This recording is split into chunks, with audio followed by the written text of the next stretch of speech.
Meteostanica váži viac ako 100 kg a do nadmorskej výšky 2142 metrov nad morom ju musel vyviesť vrtuľník. Na hrebení hôr už panuje zima, takže ani montáž nebola jednoduchá.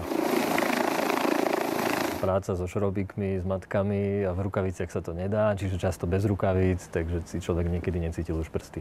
Celkovo je podobných staníc 19 a spomedzi autonómnych, pracujúcich bez zásahu človeka, je táto najvyššie položenou na Slovensku. Táto je špeciálna s tým, že je tam špeciálny anemometer, ktorý by mal odolať tým nepriaznivým podmienkam, ako je námraza, rýchly vietor, silné mrazy.